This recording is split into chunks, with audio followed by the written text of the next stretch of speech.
Well, Zion, that goes back a long way for me. In fact, my wife and I, before we were married, when we were just teenagers, we started coming up to Zion. And the first time I saw the cliffs and the lighting and everything, I had a certain affinity for it that you have sometimes with places. And it just felt like, now this is the kind of place I want to spend some time in. So this is why we're here, basically, is because of Zion and the cliffs and the things that we've seen. It's not that I came up here a lot as a child, because we didn't travel much as children in our family at all. But later on, as a teenager, I was able to see Zion. And we were children down in Los Angeles. And so we didn't see a lot of the mountains and the cliffs and the desert and things like that. We saw the city. And so for me, I said, this is a place where I want to go. This is what I want to do, and this is where I want to be.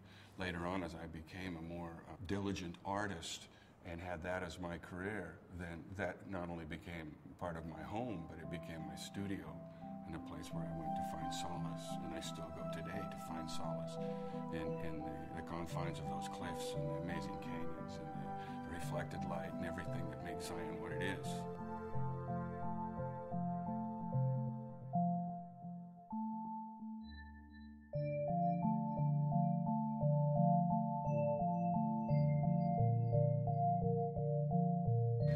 The first time I painted Zion, it was actually the very first watercolor workshop that I ever took, the very first class I ever took. And I was a young artist, and there was a group of us that came up to Zion and painted watercolor. And we had some artists that were very influential Utah artists that were there. Each took their turn at teaching us. And the second I started painting, that very first day, I said, this is what I'm going to do. This is what I want to do. I give myself maybe 6 months to perfect this. And the other artist says, look, you can't do that. You know, I mean, this is going to take a lot more time than that. But I guess what that said to myself was, this is so meaningful to me that I'm going to do this a lot more. And I did. I mean, I continued to paint in watercolor and continued to paint Zion.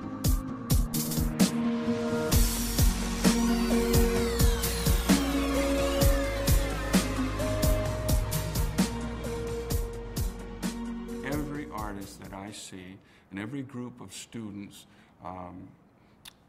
I say, okay, let's go down and see that show. Or before you leave, I had an artist here from Wisconsin that stopped in to visit at my studio a couple of days ago.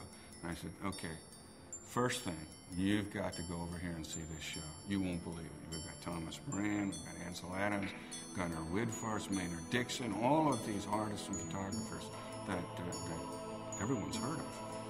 And here we have them, right down here. And so I've been bringing artists here by the groups over the last few weeks since the show opened, and we'll continue to do so.